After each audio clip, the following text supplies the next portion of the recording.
Welcome to another 4th and 1. Nick, this is less celebratory than I feel like it should have been because I feel like there were moments in that game that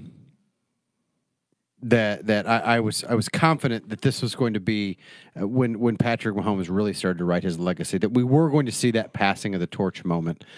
None bigger than Travarius Ward interception that wasn't because of the D Ford offside penalty. And I think it's foolish to ever blame a loss on one thing. I mean, obviously that would have sealed it. Right. Maybe the coin toss would have made things go a different way. But there's a million things you could point to, and there's a million things you could point to in this game, and we're going to get to that because that's what this is about. This is about dissecting what happened, and what happened on Sunday at Arrowhead Stadium was the Chiefs and Patriots played the first overtime AFC Championship game since the Broncos and Browns in the 1986 season. So that would be what, 32 years? Yeah, almost. Yeah, 32. Yeah, 32 years, and that would make it the second AFC Championship game to go to overtime since the merger, which would make it 48 years. So a historic game, just not historic in the ways that I think Chiefs fans wanted it to be. Right. Yeah, I mean, I know there's going to be a lot of people listening right now that are sad, disappointed, frustrated, irritated, and I totally get all that. And I know there's some that are going to wonder, was this their only opportunity to get to the Super Bowl? Can they recapture this? Can they do all that? I mean, because I've gotten some of those questions on Twitter already, and I completely get all of them. For me, as you can tell right now, you've seen me down before. I'm not down right now. I'm not sad. I'm not upset. I mean, would it have been cool to see them go to the Super Bowl and to win AFC Championship? Yeah, that would have been awesome. But like I told you a couple weeks ago on this podcast, my goal is for them to break what we consider the curse, to get over that, to let this team know mentally that they're capable of getting there. That was the first step, and Mahomes needed that, and Mahomes needed this experience tonight, regardless of how it did or didn't go. So I was happy that they were able to battle back and play the game that they did, and I'm ecstatic that Mahomes got that opportunity, and some of the young guys on the core for the future got that chance, because I see this team, and I've seen this team for a while, as kind of that bridge to where from last year's failures to Or the last quarter century's failures. More so in terms of last year roster-wise. Yeah. A lot of the failures that you were starting to weed out on this team to get to where you wanted to go. And that's where I feel like this roster's going to start to head. So I think the group that you're bringing back next year, the people I assume they're bringing back or that I would bring back, the future's bright. There's some stuff you got to add, some stuff you're going to have to change if you want to get back to this moment or have a better opportunity at this moment. But, I mean, I'm ecstatic that Mahomes got that experience. All right, and look, guys, we're gonna keep up this podcast during the offseason too, and so we're gonna in the coming weeks we're gonna talk about all that. We're gonna go to what moves we think the Chiefs should make, what moves we think they should do in the draft, and all that kind of stuff. But today, obviously, we're dissecting that AFC Championship game, and for me, I had a little bit different feeling because you were nervous all day, all week, really. Looking forward to this game. And I think you can attest, I was fine right up until the last 3 minutes of the game, and then at that point I could smell a Super Bowl, and I started getting pretty antsy, and of course it all fell apart. But let's look into it. First of all, let's hear from Andy Reid on the loss, and big man is sets the tone for this team. So let's hear what he was thinking coming out of this one. Listen, I'm proud of our players for the effort that they gave this year. This was a tough one. This one hurts, as it does with our fans. I know, and I'm proud of our fans. I mean, they were phenomenal today, and it's a great community. And we were trying to make this a community effort, and we came up a little short. But this gives us a little bit of what we have looking forward to us in the future. And that's where we'll go after we're done aching here. So, and it's a bright future, and we've got good players, and we'll get over the hump here. the big hump. So that's this game right here. So, anyways, with that, my hat's off to the Patriots. They did a great job today, and Bill and Tom. That last drive was in overtime was heck of a job on their part. Andy, what did you say to the players after the game? A little bit what I just mentioned here. Sal just said it's going to hurt, which I could obviously see. That's important. That's how you get better. And this team has done that throughout the season. When the chips were down, we fought back and did a little bit in this game here, but we came up a little short. So let it drive you through the off season and have this feeling that hurt, and let that carry you through so that you don't experience it again. So that was Andy Reid talking about how he handled it. And look, I think similar to what you touched on. I mean, he doesn't sound like a man who's defeated. He sounds like a man who's already gearing up for 2019. And I think he's probably tired of seeing Bill Belichick in the postseason. That's Belichick got him in a Super Bowl back when he was with the Eagles. Got him a few years ago in a game up in New England. Got him again on Sunday. So I don't think he's going to be disappointed if Tom and Mr. Belichick ride off into the sunset at some point. Hopefully this year. Hopefully the Super Bowl. I'm not going to believe that, because I don't know when they signed a deal with the devil to go to all these Super Bowls. I don't know what the terms were, so I don't know when it expires. But this will be the third straight Super Bowl for them, ninth overall, I believe. This was the 8th straight AFC Championship game that they were playing in. So, obviously, rumors of the Patriots dynasty, fueled mostly by Nick Wright, I feel like, former Chiefs radio guy. Once again, slightly overstated. But, hey, I got to ask, are you in the crowd that blames the coin toss for the loss? Because I know a lot of people are talking about how, it's the coin toss. Are you in that crowd that the NFL's overtime rules screwed the Chiefs?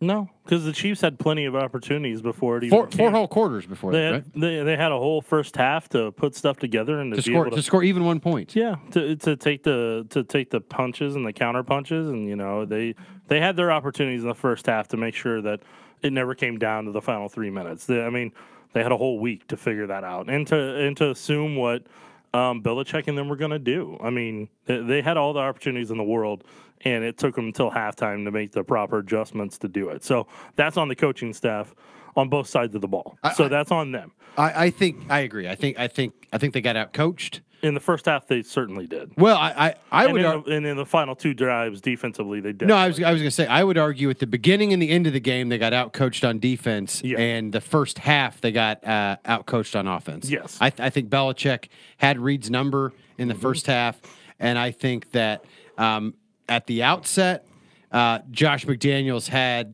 Bob Sutton's number, and when it mattered at the end, Brady was too good and Bob Sutton was too predictable. Right. So anyway, I think the overtime rules are flawed. I would have loved to see the Chiefs have a chance to come back down, try to tie the game up with a touchdown, and then let it go to next score wins type scenario. I'll be honest. I still think the Chiefs lose in that scenario. I still think Tom Brady's, even if the Chiefs go down and get the touchdown to match, I still think they're going to give the ball back to Tom Brady, and he's going to go down and he's going to take advantage of what was the Achilles heel for the team all year, which was one of the worst defenses in the NFL. And it played like it. And the one strength they had all season, rushing the quarterback, the Patriots managed to neutralize. So anyway, let's get to the defensive flaws here, because I think you've got to talk about the defense, because when it mattered most, the defense once again failed the Chiefs. Right.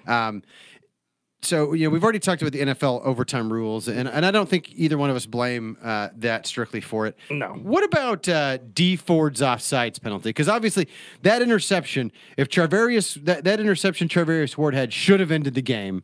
And I think when we all saw the little yellow flag pop up in the bottom right-hand corner of the broadcast, I think hearts were sinking across Kansas City at that moment. Because I know I was I was starting to think, oh my gosh, the Chiefs are really going to the Super Bowl, and it was taking me a minute to process it. I hadn't started jumping up and down, cheering, celebrating because I don't think it had hit me yet that this was really happening. And then, of course, you saw the flag and you realized what had happened. So, how much culpability does D Ford have in ruining this dream for an entire city? I'm not going to place all the blame on him. I'm not going to say he's the sole reason the whole thing had happened because they still had plenty of plays after that to stop him, and they didn't, and Sutton didn't, and that's not a surprise because Sutton hasn't been capable of doing that for 6 years. That's just the reality of it. But what I will say, I mean, in that moment, he messed up on that play, and that is one of the instances that cost them from going to the Super Bowl, from being able to, quote-unquote, get over that big hump, as Andy said earlier, to get to where they wanted to go. And in all actuality, for the most part, D Ford wasn't present in much of that game. Didn't have a tackle. Didn't have a quarterback hurry. The only quarterback hurry came from Derek Nottie, the rookie defensive tackle. I mean... Yeah, I think the other 93 snaps that D Ford no-showed were as much of a problem as the one snap that people paid attention to him when he got the offsides penalty. Correct, and like you said it perfectly. People are paying attention to that specific one because that was the moment that every single person truly believed. They're like, "Oh my gosh, we actually are doing this," and then they're like, "Oh." And then the wind got taken out of their sail. Yeah. But I mean, I hate to say it, but that's just what's happened to this franchise for so long. And I'm gonna end up saying it. Is this the D Ford's offsides game now?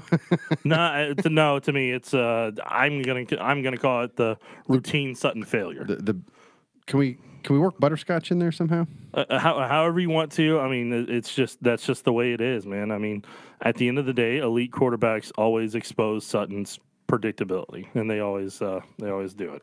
Let's hear real quick though. D Ford at least did talk to reporters and take ownership. Let's hear from him about the fateful offsides. In these games, every play counts. Every play counts. Was it split second too early? Or? No, they said I was in the neutral zone. I gotta see the ball. What did you feel about that? I gotta see the ball. I mean, look, can't disagree. Look, there's literally no excuse for lining up offsides as a defensive player. It should never happen. It should never. To me, it's like the wide receiver who either can't get on the line of scrimmage or cover, or cover somebody up, that should have been an eligible receiver, because defensively you can see the ball. Yeah. And in the other situation, you see it at the high school level and every level in football. You can literally look out to the. That's one of the rules. You can literally look out to the official and ask him if you're in a legal position. Yeah. So if you don't do that and you fail at that, then to me that's on you. There's no excuse for that. And I don't know. Maybe he lined up in the neutral zone, and maybe it dovetails in with this. I really thought the inability to get pressure on Brady all game was part of it. And so maybe he was trying to get a little bit of an edge, hoping that the refs would cut him a break so that he could maybe get around that corner and finally get that sack. How much of the blame do you think the pass rush's no-show overall deserves for what happened on Sunday? Well, I'm going to do it in three folds here. First is what we talked about in the Friday podcast, to where I said in my 4th and 1 game plan article and then on the podcast, they were going to run at D Ford. They were going to run at Chris Jones. They were going to run at Justin Houston. They were going to run at that team because they were trying to tire them out when it came down to crunch time, and to make sure that they didn't have that full tank of gas. No juice. To be able to rush the passer. And when you play physical run blocking, and when you do physical run blocking and you play that power physical type of scheme, and you set that attitude and that tempo, which the Patriots did a phenomenal job of in the first half there, when you do that, players get tired. And here's the reality of it. The Chiefs really don't have another pass rusher outside of Houston and Ford on that football team right now. Chris Jones, you could say, but I'm saying other than those three guys, you genuinely don't have any guys that can pass rush. And the sad thing is the rest of the guys that you have, Derek Nottie is a good run stuffer. Alan Bailey's strong, but he's not a blend of what you need long term. Bailey's a fine rotational player.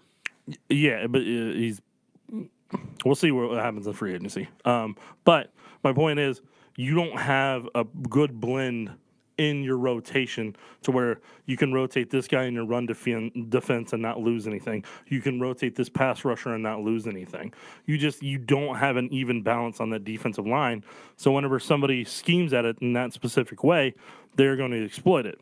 So I mean that's the unfortunate part there. The second part is Brady was going to get the ball out quick, and he was able to because they didn't really jam Edelman and some of the other guys. They didn't jam them, and when you don't jam them and do what the Patriots did to the Chiefs' offense, guess what happens? Brady can get that ball out in 2.5 seconds, and the pass rush just wasted their time. And then lastly, the other part is they really weren't creative with their rushes. You need to go wide nines, and you need to come at Brady that way if you truly want to try to get to him at an angle. It was almost like. One of the it might have even been the first drive.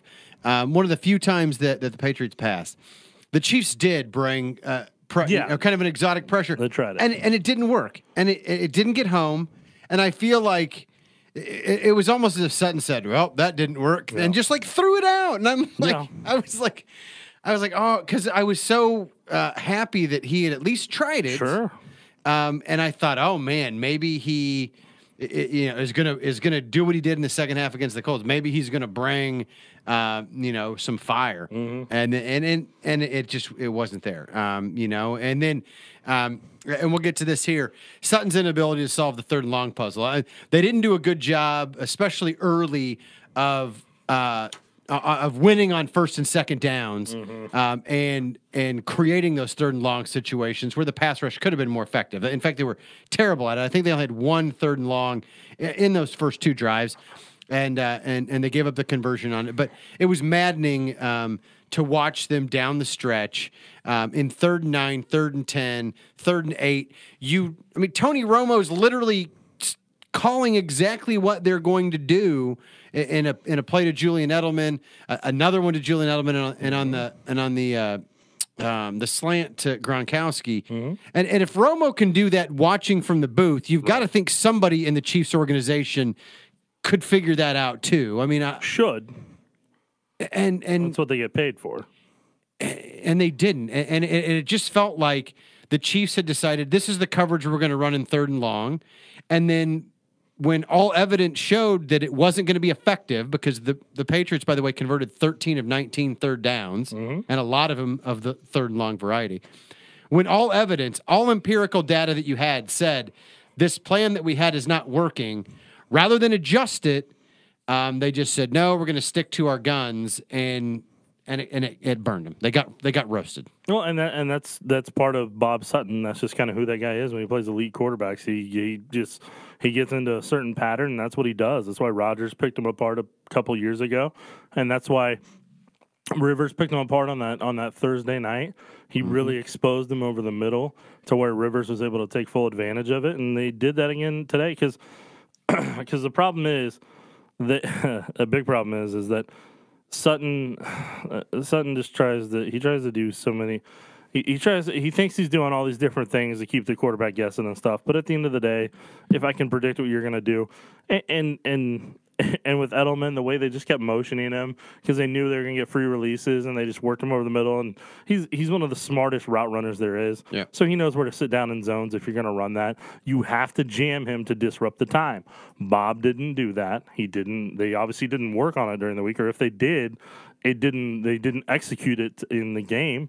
So in that regard, that's coaching failure. That's what that is. And by the way, one of the big problems the Chiefs had in the first half was the fact that the Patriots, who are a good press man team, smothered the ever-loving snot out of the Chiefs receivers, and those guys couldn't get off press coverage. And then, of course, they also gave safety help over the top. And Tyreek only had the one catch, the 42-yarder, and then was held in check the entire game.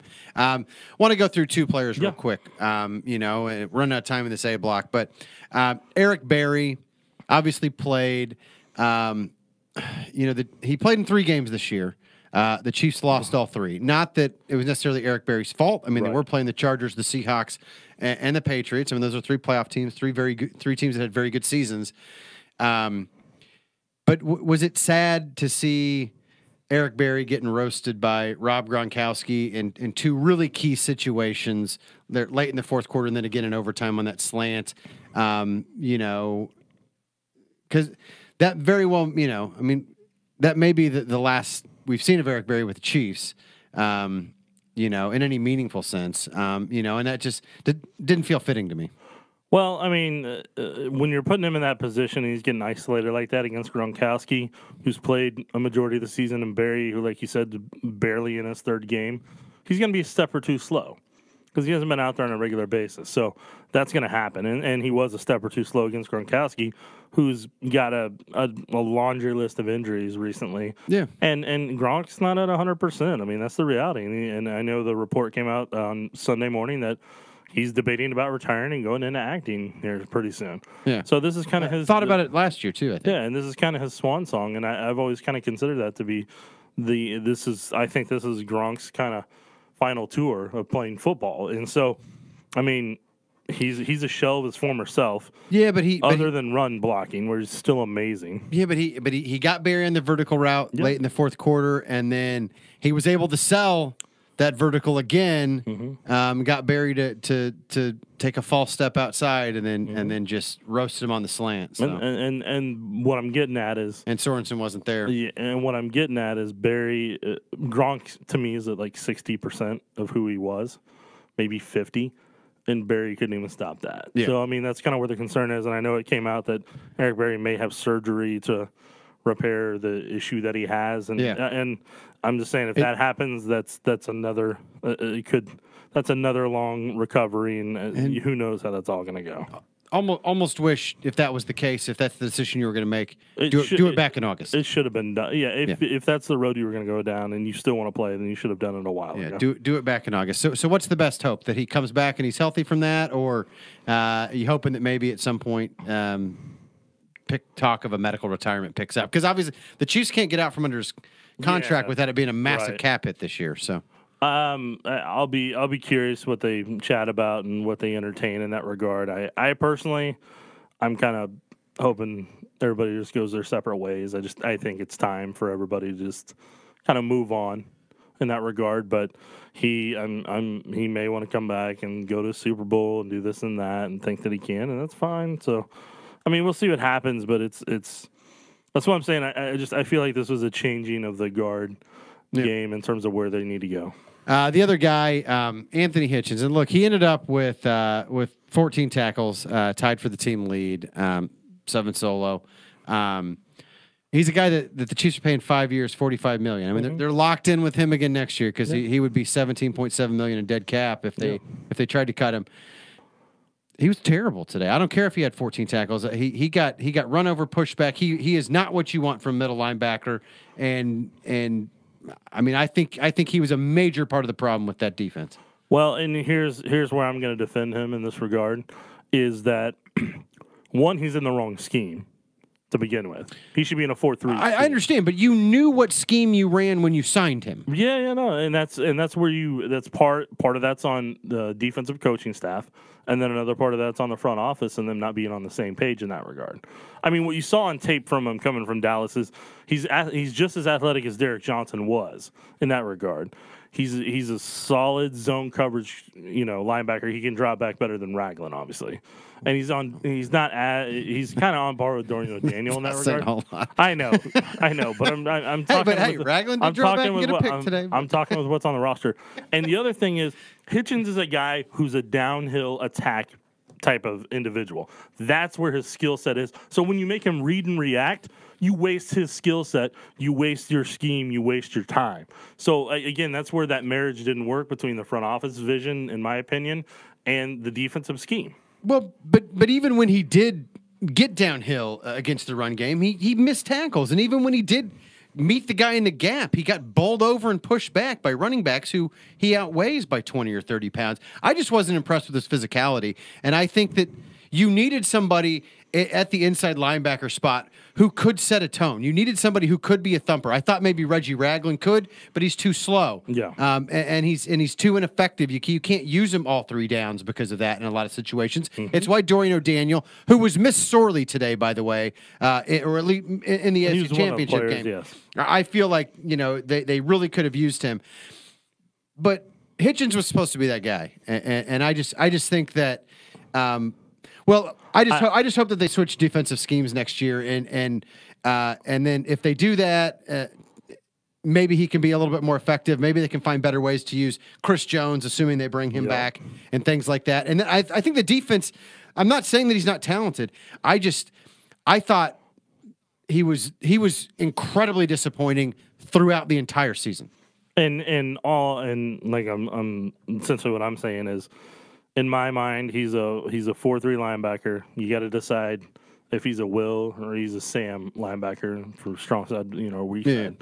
And then you need to, and this is where I think their problem is, especially with their nickel sub package, and this is why they got roasted on a regular basis, is the fact that they just don't have a stout defensive line across the board that, especially in the interior, on a collective base, on a regular basis, that can keep from getting bowled over and allow Hitchens to move the way that he needs to, or both inside linebackers. Yeah, just don't get blown off the ball. But that's where you got to kind of decide, in a position coach perspective, are they teaching them what they need to be taught in terms of how to disengage from blocks? Because collectively, they're bad at that in the front seven in general.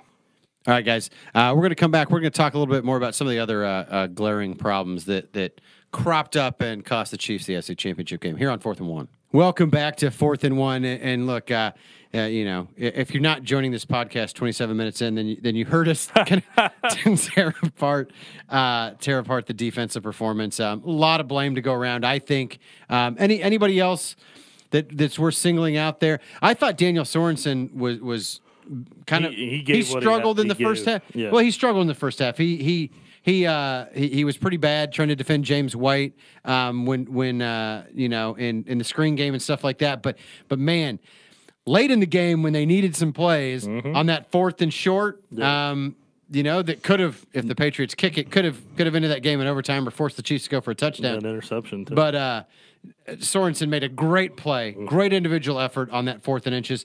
And then after the Edelman controversy with the muffed punt, or was it not, Sorensen gets the tip pass for the interception and I really thought that was ironically a key moment, because I think the overturn had obviously sucked the life out of that stadium a little bit.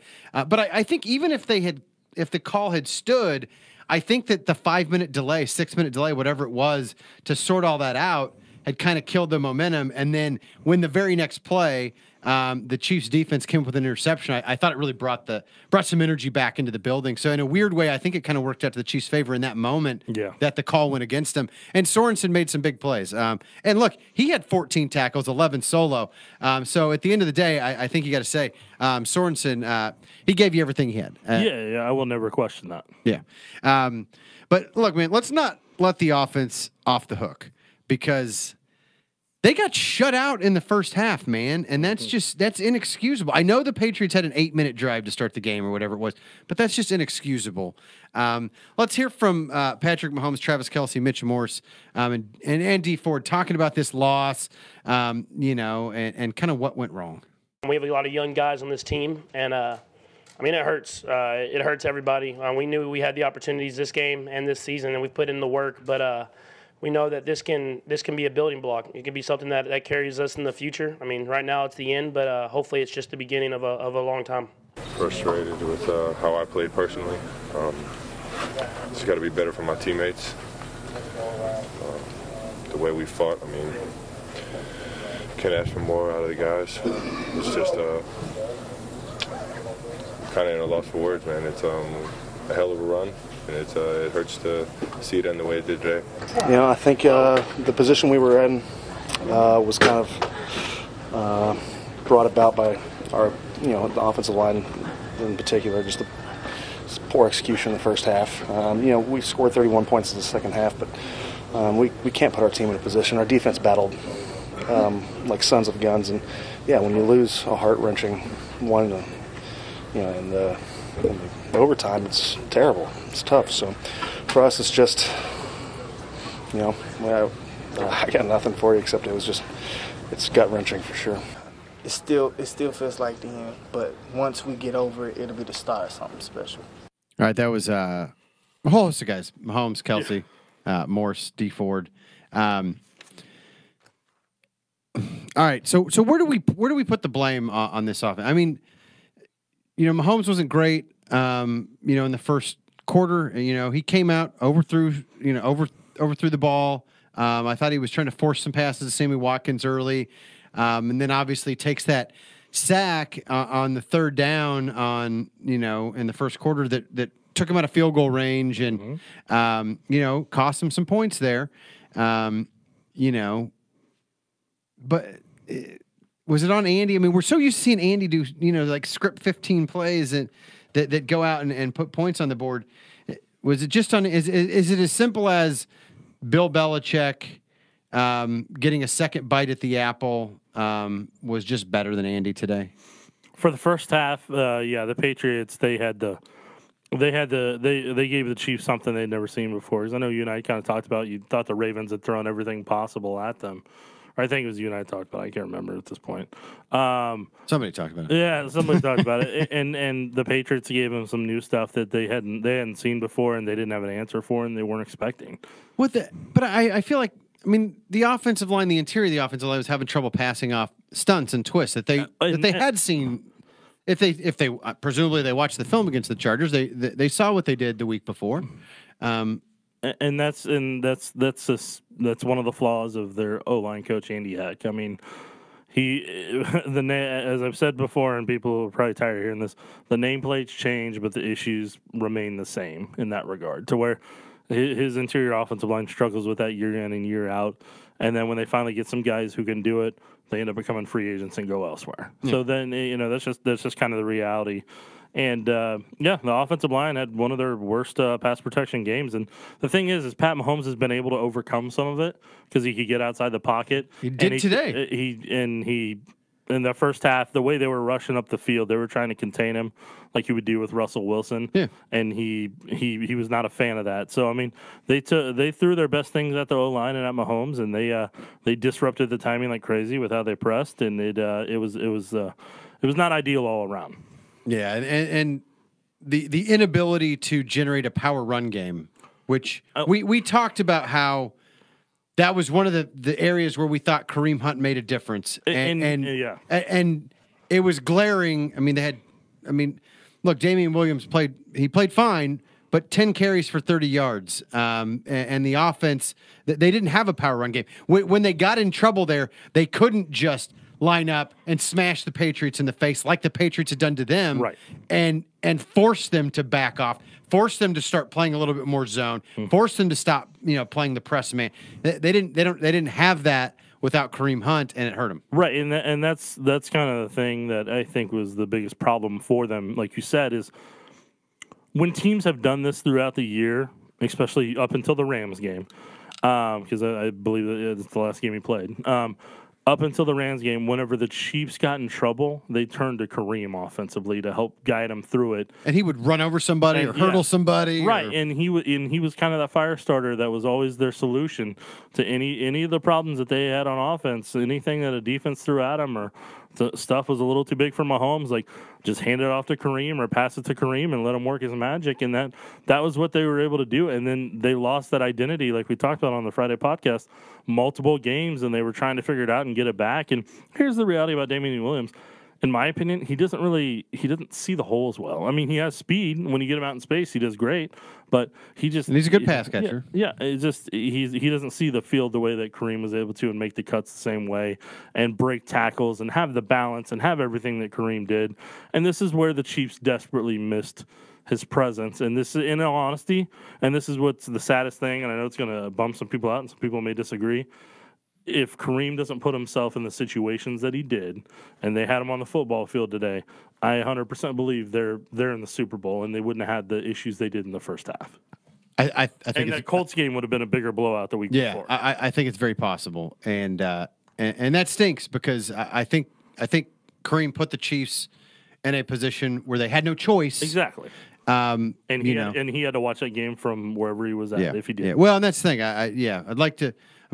I wonder how Kareem feels because he's got to. Assuming he watched that game, he's got to know that he let those other guys down immensely. Yep. All right, let's hear from Patrick Mahomes real quick on the Patriots defense and what he thought of the job they did.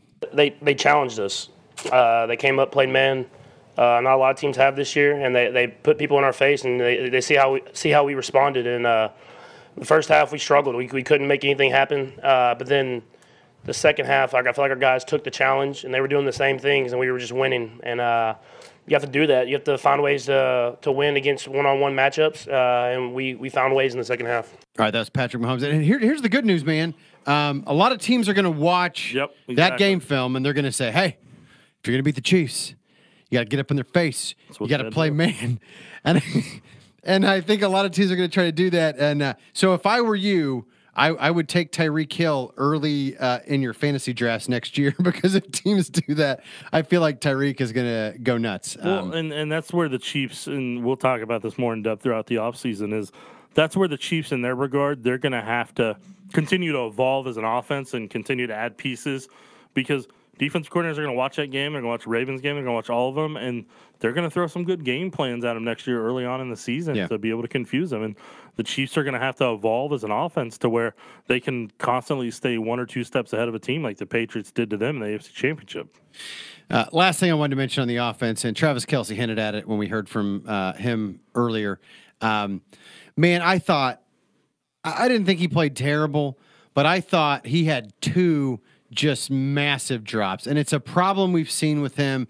And I look, he's one of the best tight ends in the league, but I think, and nobody's ever going to be perfect, but I remember there was one, the Chiefs defense had finally gotten a stop, and then Tyreek ran backwards inexplicably on the punt return, and they get stuck at the 10, and I think there's a penalty on the punt return too and all that. Mm-hmm. But they had a chance to move the chains. They had a chance to get some momentum. They had a chance to maybe get a toehold in that game and break the voodoo that the Patriots had on him. And simple slant, and Kelce dropped it. And I felt like that was one of those sneaky, underrated moments that kind of sabotaged the game for the Chiefs. Well, and unfortunately, Kelce's had a lot of great games this year. He's still a very important part of the offense, but there were times, especially, you remember, you and I talked about it in that Denver game. This was not the only game that happened. This is the only game where it seemed like he kind of mentally wasn't as checked into it as you would expect or hope. So, I mean, it's an unfortunate part for that to happen at the AFC Championship game. But I mean, hey, it is. Unfortunately, it is what it is, and they're gonna have to. They got to figure a lot of stuff out in the offseason with this offense. All right, hey, we're gonna come back. We're gonna wrap things up here on 4th and 1 after a disappointing but oddly encouraging AFC Championship game loss, and we're gonna talk about that on the other side of this break. Welcome back to 4th and 1. Look, I mean, obviously the Chiefs lost another home playoff game, so they've lost 7 of the last 8. Everybody knows the history at this point. Whether this game goes down as the D Ford's offsides game or the bet against us bowl or whatever, which I still think was a weird thing for a team that had been to 8 straight AFC Championship games and 2 straight Super Bowls. To hedge their bets on, whatever. I think it was more, just talking point, just something to do, something to pass time for the week, something to sell T-shirts on Julian Edelman's website. But I feel like it'd be a disservice to even call this the D Ford's offsides game or anything like that. I mean, I think this was just as simple as you got out coached in the moment, you got outplayed in the moment. And you got beat by a team who was better than you on this particular day and had been slightly better than you, 3 weeks or 3 months earlier in the regular season. So, let's not act like we're surprised that this happened. But to me, this feels way more like a beginning than an end. And usually, like last year, when they blow the 18-point halftime lead against the Tennessee Titans, it just felt like a gut punch, man. It just felt, like I needed a shower after that game. The year before, when they, blow it in very Chiefsy fashion against the Pittsburgh Steelers, it just felt gross, and it felt very final. It felt like, ugh, God. Can they get back here? Can they possibly get back here? I mean, this doesn't feel like that at all. This feels like the start of something special. If they make the proper moves that they need to, that like you and I talked about, we'll write articles about in the off season. We'll do on the podcast. We'll both give our visions on everything and see. KSHB.com/Chiefs. Yes, that's right. at Todd Palmer, at Jacob71 on Twitter. Totally nailed it. I'm so good at this marketing thing. Yeah. I'm all over the interwebs. I like it, and the tweeter. No. But yeah, no. It with Mahomes, it was like we talked about at the top of it. It was something he needed to be able to know where he needs to go. Something Tyreek needed to know where they need to go long term. It's something a handful of guys that I think are going to be on that team long term, the Chris Jones of the world, that they need, Charvarius Ward, hopefully, and some other individuals. It's what they they needed to know that so that they can be the driving force for the future on this. So Jordan Lucas, who was absolutely crushed, devastated. If you guys could have seen him in the tunnel, Darius Smith, or one of our photographers, got a great shot of it. Attaboy D. He had two teammates that were carrying him like you'd see a guy after he'd hurt his ankle and everything. And I mean, he's crying, he's bawling.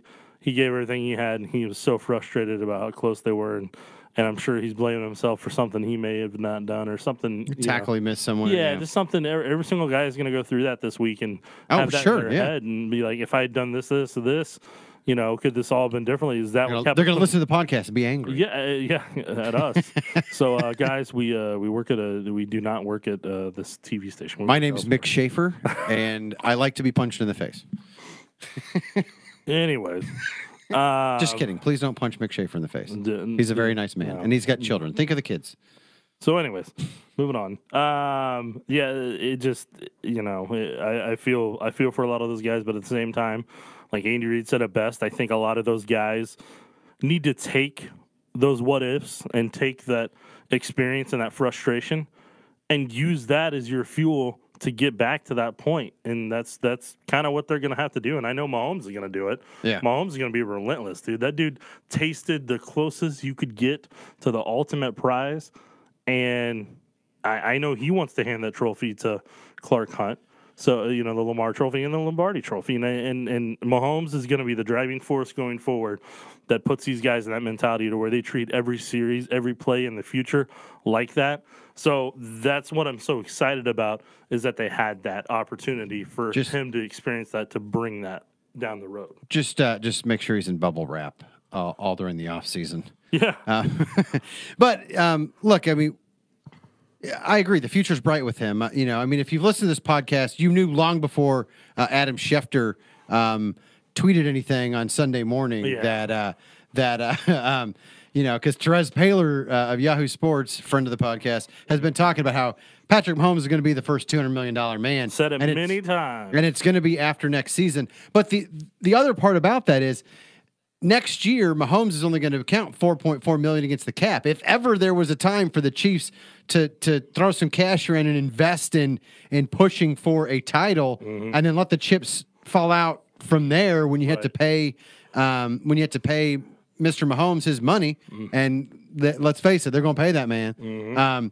But next year, I mean, that's the year you push all in. And I think the Chiefs were always planning to push all in for 2019. Right. And I think 2018 snuck up on them, and they were way better than they expected to be in 2018. Right. And they maybe were caught a little bit off guard with what they needed to do. But I think all along the plan has been push all in 2019.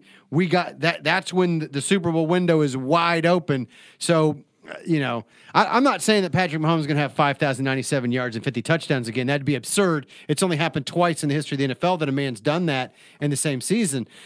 And but he doesn't need. He doesn't have to. Exactly. If you have a better defense, he doesn't need to be that guy. You can run the ball more. Yeah, and so it'll be interesting. But let's hear from Patrick Mahomes, and let's hear from him about the future.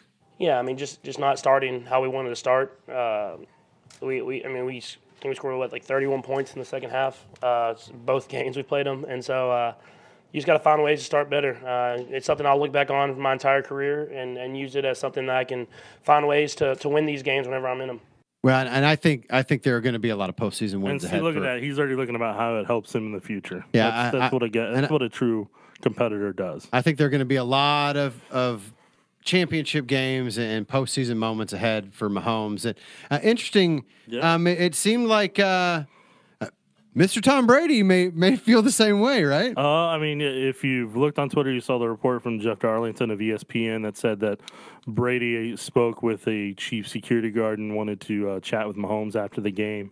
and supposedly they gave him a private room to chat and talk together. So I don't think Brady does that on a regular basis with a lot of people, but I think he felt that it was kind of his duty. And I know this sounds. You don't think he did it with Chad Pennington? Yeah. And this is just me dragging something from it. What I truly believe is I think in some weird ways, I think that was a private moment for him to kind of pass part of the torch of things he's learned and encouragement to kind of help Mahomes take that next step. Because I guarantee for Tom to go do that, that means Tom saw something special and was insanely impressed and wanted to let him know. Yeah, and look, I think from afar, I mean, just like most Chiefs fans, relationship with Mahomes is somewhat from afar. It's hard not to be impressed with the way he carried himself, with the things that he said all year. Just with his demeanor when it comes to literally everything. I mean, I don't want to like make it sound like the dude's perfect and doesn't have any flaw. I don't want to overstate it here, but I think he's perfect for a franchise that needed this, needed a quarterback, needed to develop someone, and needed a guy that the city could rally around, the fan base could rally around, and I don't think that the Chiefs could have found a better ambassador from that standpoint than Patrick Mahomes. And then for him to go out and do what he did this year, on the field and in the community, he does an awesome job in the community. Everything. It's insane. It's insane. One last thing, and I just. Throwing it out there because I know that this is going to make your heart glad. Yeah. Before the divisional playoff round, I sneak attack hugged you, and then we had to recreate it for the championship game because you're so superstitious. Yeah. Now that they lost in overtime, we can probably throw that tradition out. Yeah, no, that's gone away. So now that means next year we're going to have to start a new Tickles pregame tradition. That's a solid pass. Solid pass. Come on, man. Ask my 4-year-old. I give the best Tickles. No? You guys can have that. All right. Special bond. Zerberts it is. All right. One thing, and look, I mean, we've talked about it many times on the podcast, but I really just want to bring it up because someone tweeted at me and I thought it was funny, so I really just want to bring it up. You don't think Bob's coming back next year? Bob Sutton, the defensive coordinator, right? Here's as I've said it many times on Twitter, I'll believe it when I see it or when it's said out loud. I'll believe that. But I do think, in my opinion, it's going to be a tough sell to fans and members in the media. And I know Andy doesn't care about that stuff. He's going to do what he's going to do. When Brett Veach and Clark, they're going to decide that together. And it's a tough thing to tell somebody that your service is no longer needed. And look, I'm not advocating for that. It's not a personal thing about Bob Sutton. I don't think he did very good at his job the last couple years. Yeah. And I feel like that should matter when you have a chance to win a championship. Yeah. I've had past employers that apparently didn't think I did good enough at my job, and I don't work for them anymore. So I personally, I think it's time for a new, younger, creative voice to lead that defense and to give them a certain type of fire, passion, and intensity and unpredictability in what they're going to do. And I think the time's come where the organization needs to go in a separate direction. Because if you're not going to do those things when the Super Bowl is on the line, you're not going to do them in general. And he had 6 years for that to be the case. He especially had it in 2015, and he wouldn't do it against Brady. Then they're knocking at the doorstep again on Sunday.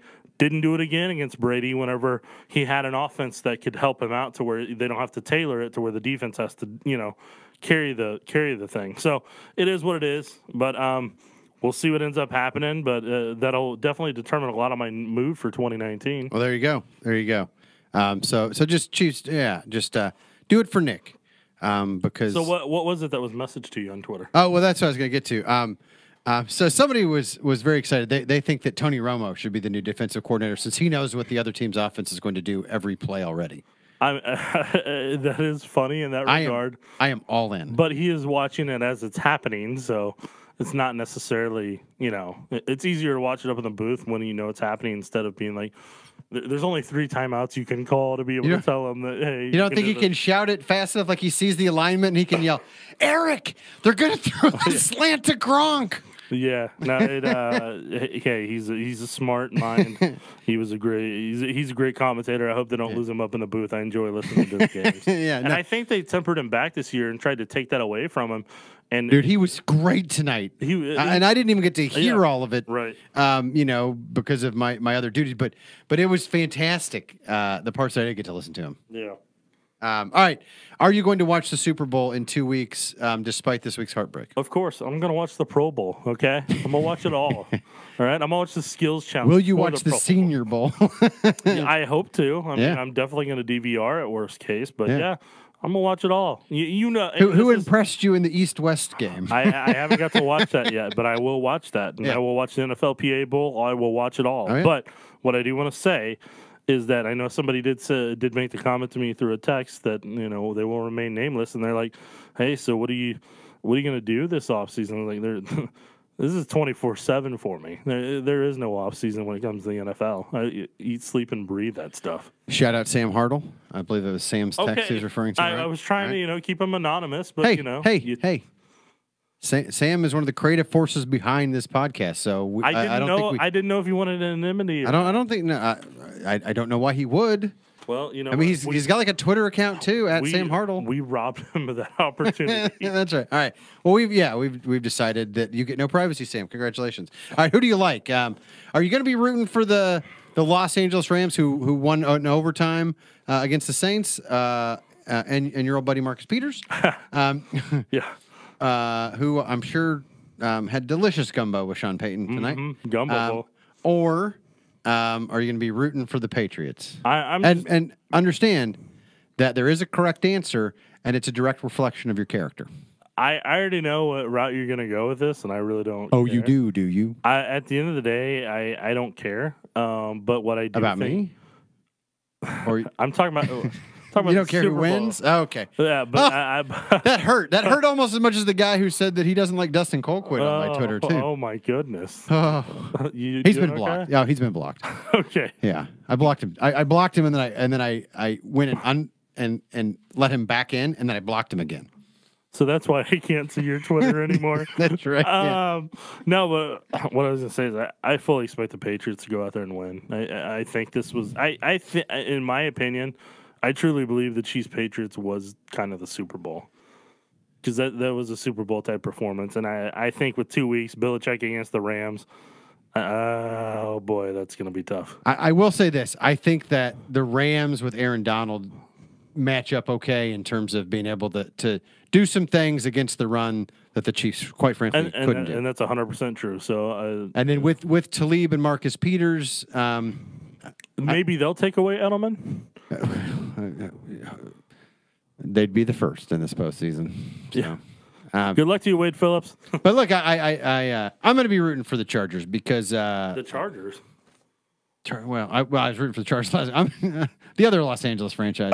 I'm going to be rooting for the Rams. No. I'm still trying to wrap my mind around all these Los Angeles teams. Win, that McVay tree for head coaches. Oh my gosh, everybody's going to be. You know what would kind of be gross about it though? I remember like when the Rams moved back to St. Louis, they'd only been there like a few years, and they won a Super Bowl. And here I was as a Chiefs fan, and had never even got to experience anything remotely close to that, and thinking that it was just gross that this undeserving fan base got to celebrate a championship. Here we are again. If the Rams do go out and win in 2 weeks, nobody in Los Angeles is even going to care. There's going to be 5 people at the parade. Yeah, I mean, well, no, there'll be a few more people there. It'll be like Matthew McConaughey, coming into a Texas basketball huddle. They'll all glom on at the end because they want to be on TV and get on the camera. But it's just nobody's. I didn't know Matthew McConaughey was shooting a movie. It's scenes where he's pretending to be an assistant coach or something. That's right. Nobody knows. I cannot wait to read former Kansas City Star reporter Kent Babb's think piece on Matthew McConaughey's role with the Texas Athletics. All right. That's right. All right. Hey, guys, we're going to leave you with that. Hope you enjoyed it. This podcast has rambled on too long. It's after midnight, and I'm loopy. So, but it's not done. It's not the last one. I'm going to have to say goodbye, Todd. Goodbye, Todd. See you guys.